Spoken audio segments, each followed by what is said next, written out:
Dan Glass, ACT UP London. Now we talk with you about Palestine because you have just been in Palestine, you have just come back now to London.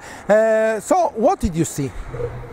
Palestine I've been to a few times. I go on a few human rights missions because Palestine is under the most brutal occupation in the world, and it should be all of our concerns. So whatever your human rights issues, Palestine should be the central of our focus. So I went as part of a mission to support artists and activists in sites of conflicts, and in this situation in Palestine to express themselves against the oppression that they're facing. And in this case, a lot of the attention was around the boycott, divestment and sanctions campaign, and to support that globally, to connect artists globally, to support Palestine against the occupation and to support the global boycott, divestment sanctions campaign. You have a Jewish background, but you have many Palestinian friends. Yes. Which apparently we should hate each other, Palestinians and myself, being a Jew, but indeed we do not at all. We have to look historically and think critically as to why this situation has happened in the first place. For me, it's very important to not conflate Zionism with Judaism.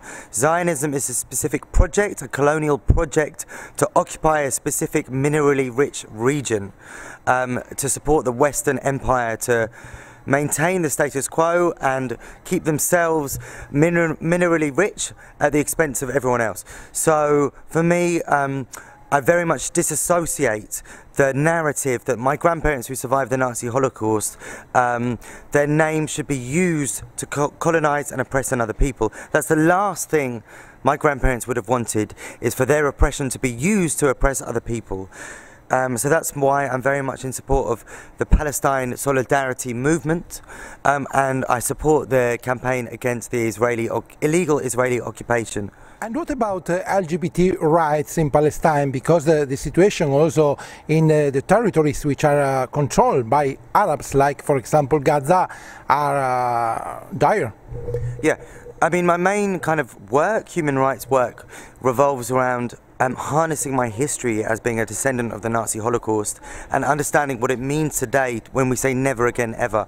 Never again from what my grandparents went through, never again should we let genocide and oppression and calculated injustice happen to other people, which is why I see that the Palestinian community are the victims of the Nazi Holocaust, because they're the ones who are facing the fallout of the illegal occupation of their land. The Zionist occupation started before and particularly during the Balfour Declaration, which happened in 1918, and soon we see the centenary of that. So we have to really not be confused and paralysed by the fact that it's too complex, and people say that, you know, it's a situation of both sides. Israel is a specific colonial project to occupy another land to extract their resources.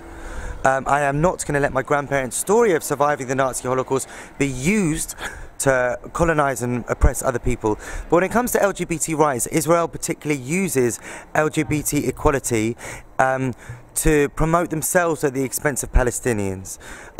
It's part of what's called pinkwashing. Pinkwashing is a huge issue. A lot of the LGBTQI community go to Tel Aviv and say, oh, but we can be gay here, we can't be in Palestine. That's not the issue. We've got to see all oppressions as connected. Yes, some religious communities, some cultural communities may not be so conscious and compassionate towards the LGBTQI community. That doesn't mean that we should see them as part of the problem, but part of the pattern of oppression that's going on. I'm not willing to support Israel in terms of their LGBTQI equality at the expense of the fundamental flagrant violation of human rights that they're doing as part of their military occupation of Palestine.